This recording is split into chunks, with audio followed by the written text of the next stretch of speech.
പത്മരാജൻ ചിത്രം ഞാൻ ഗന്ധർവനിലൂടെയും മഹാഭാരതത്തിലെ ശ്രീകൃഷ്ണനായും പ്രേക്ഷകർക്ക് സുപരിചിതനായ നിതീഷ് ഭരദ്വാജ് വീണ്ടും വാർത്തകളിൽ ഇടം പിടിക്കുകയാണ്. മാനസിക പീഡനം ചൂണ്ടിക്കാട്ടി തന്റെ ആദ്യ ഭാര്യ സ്മിത ഭരദ്വാജിനെതിരെ നിതീഷ് പോലീസിൽ പരാതി നൽകിയതാണ് പുതിയ സംഭവം. തന്നെ മാനസികമായി പീഡിപ്പിക്കുന്നുവെന്നും വേർപിരിഞ്ഞ ശേഷം മക്കളെ കാണാൻ പോലും അനുവദിക്കുന്നില്ലെന്നും നിതീഷ് പരാതിയിൽ പറഞ്ഞു. നിതീഷിന്റെ പരാതിയിൽ ഭോപ്പാൽ പോലീസ് കേസെടുത്ത് അന്വേഷണം ആരംഭിച്ചിട്ടുണ്ട്. 12 വർഷത്തെ ദാമ്പത്യത്തിനു ശേഷം 2018 നിതീഷും ഭാര്യയും വേർപിരിയാൻ തീരുമാനിച്ചത്. വിവാഹമോചന കേസ് ഇപ്പോഴും കോടതിയിൽ തുടരുകയാണ്. आप किसी को दुर्योधन होने से रोक थोड़ी ना सकते हैं. तो जो आज के डेमोक्रेसी की गणराज्य व्यवस्था की एक सीमा है, उस सीमा में रहते हुए ही आपको उलझनों को सुलझाना पड़ता है. आज आप चक्र नहीं उठा सकते ना, वो मेरा संस्कार नहीं है. तो इसीलिए उस सीमा में, उस दायरे में, कानून व्यवस्था के, पुलिस व्यवस्था के दायरे में रहते हुए ये केस मुझे लड़ना होगा और मैं लड़ रहा हूं. और भारत की कानून व्यवस्था पर मेरा विश्वास है. और जितने गलत षड्यंत्र स्मिता गाटे भारद्वाज ने रचे हैं मुझको अपनी बच्चियों से दूर करने के लिए, उन सबके प्रमाण मैं कौटुंबिक न्यायालय बॉम्बे के सामने दे चुका हूं. मुझे पूर्ण विश्वास है. और वो सारे प्रमाण जो है वो मेरे प्रमाण नहीं है, वो उन्हीं के प्रमाण हैं. उन्हीं का मेल है, उन्हीं का मैसेज है. किस तरह से वो एक परिस्थिति बनाती हैं बच्चियों को ये जताने के लिए कि आपके पिता तो आपको प्यार ही नहीं करते,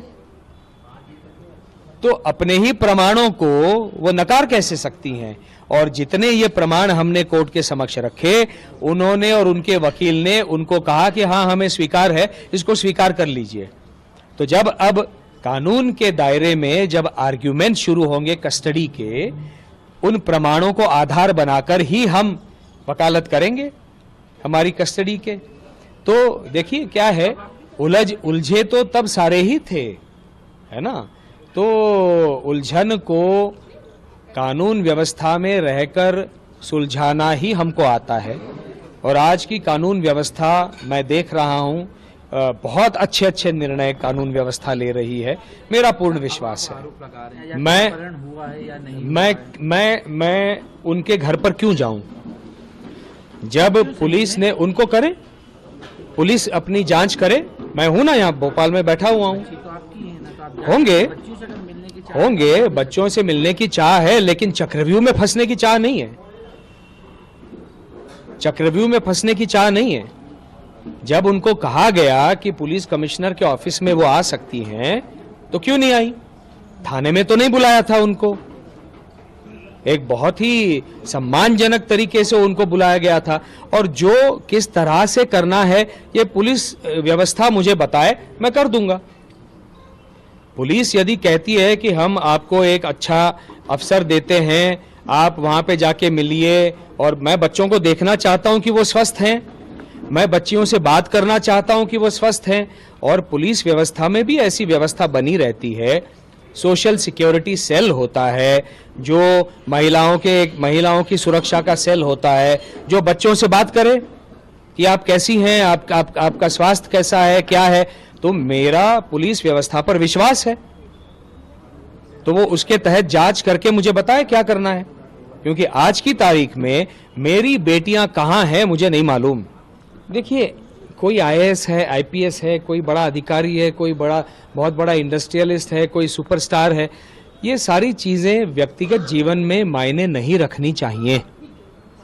हम जब घर की दहली में अंदर प्रवेश करते हैं तो अपना जो भी अचीवमेंट है घर के बाहर छोड़ के आना चाहिए.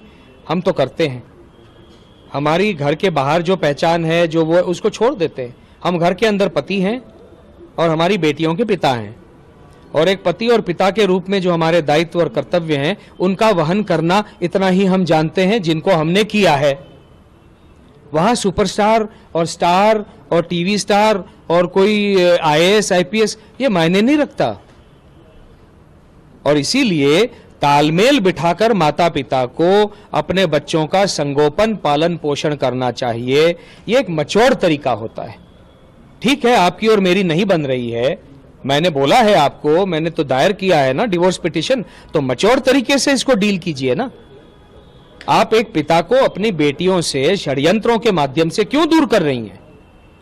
इन सब के जवाब हम उनसे वहां पे मांगेंगे, इनके जवाब मैं नहीं दे सकता, उनको देने होंगे। और इसीलिए सारी हदों को दूर करके, जैसा मैंने पहले भी कहा, कौन से स्कूल में डालना है, पिता को अंधेरे में रखा है।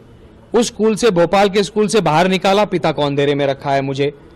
वहां से ऊटी के सीधे भोपाल से उठाकर ऊटी के बोर्डिंग स्कूल में, क्यों? वो अंधेरे में रखा। आज बोर्डिंग स्कूल से बाहर निकाला, अंधेरे में रखा। आज मैं पूछ रहा हूं आपको मेल के माध्यम से, मेरी बेटियां कहां हैं? आप मेल का जवाब नहीं दे सकती। मेल का तो जवाब देना चाहिए। तो लगातार सारी सीमाओं को एक एक करके, ऊपर की बाहर की सीमाओं को तोड़ते हुए, इसको मैं दुर्योधन सिंड्रोम कहता हूं।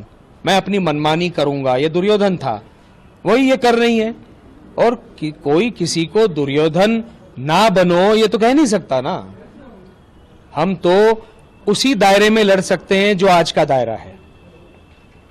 और चूंकि हमको ये लगता है कि वो आईएएस का दबाव पुलिस पर बना सकती हैं, इसीलिए मजबूर होकर मुझे माननीय मुख्यमंत्री जी से मिलना पड़ा, क्योंकि ये व्यक्तिगत मामला है। ये मुख्यमंत्री महोदय के लेवल का मामला नहीं है, ये कोई सामाजिक मामला नहीं है। मैं खुश होता अगर मैं कोई सामाजिक व्यवस्था का कोई मामला लेकर मुख्यमंत्री महोदय के पास जाता, लेकिन दुर्भाग्य से मुझे ये मामला लेकर जाना पड़ा और कहना पड़ा कि हो सकता है वो आईएएस में से किसी चीज का दुरुपयोग करें, तो आपको मेरी सहायता मुझे आपसे मांगनी पड़ेगी, तो इतना आपके ध्यान में रहे। उन्होंने कहा ये सारा सुनकर मैं आपकी सहायता करूंगा। आपने कस्टडी मांगी है बच्चों? मैंने दोनों बच्चियों की कस्टडी मांगी है और वो मैं कस्टडी लेकर रहूंगा, क्योंकि ये जो व्यवहार है ये मेरी बेटियों के मानसिक, भावनिक, एकेडमिक स्टेबिलिटी के लिए ठीक नहीं है। कौन सा पिता या कौन सी माता इस तरह से अपने बच्चों को अनस्टेबल करती है? भावनिक रूप से तो कर दिया, लेकिन एकेडमिकली भी 6 महीना भोपाल के स्कूल, 4.5 महीना ऊटी के स्कूल में, आज पता नहीं कौन से स्कूल में। यह कोई तरीका हुआ? यह कोई तरीका नहीं हुआ। तो कैसे सीख पाएंगी? वो स्टेबल ही नहीं हो पाएंगी, जिसका उनके भविष्य के ऊपर बुरा परिणाम पड़ रहा है, ऐसा मेरा मानना है। और पड़ ही जाएगा, ये मेरा मानना है। ये किसने कहा है?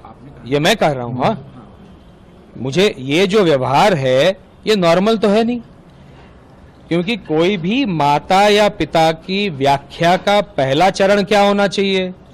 माता पिता वो होता है जो कुछ भी हो जाए अपने बच्चों को अफेक्ट नहीं होने दे, उनको कोई दुष्परिणाम हो, कोई उनको एक क्षति पहुंचे, ये ना पहुंचे, इसके लिए बियॉन्ड किसी लिमिट जाकर प्रयास करे, वो होता है माता पिता। इनका व्यवहार तो बिल्कुल विपरीत है और इसीलिए मुझे लगता है कि इनका मानसिक संतुलन ठीक नहीं है। मैं गलत हो सकता हूं, तो इसीलिए एप्लीकेशन लगाना मेरा हक बनता है, वो मैंने लगाई है। तो अभी कोर्ट इसकी जांच करेगा, उसका प्रावधान है फैमिली कोर्ट एक्ट में, और जांच में जो पता चलेगा उसको मैं स्वीकार कर लूंगा। हो सकता है मैं गलत हूं, हो सकता है मानसिक संतुलन की बात नहीं हो, कुछ और बात हो, मुझे नहीं मालूम, लेकिन मुझे तो ये मानसिक असंतुलन दिखता है। मैं कोई साइकोलॉजिस्ट हूं नहीं, लेकिन मुझे दिखता है कि मेरी बच्चियां जो हैं वो इससे अफेक्ट हो रही हैं। अब कोर्ट के ऊपर निर्भर करता है और मेरा कोर्ट पर विश्वास है।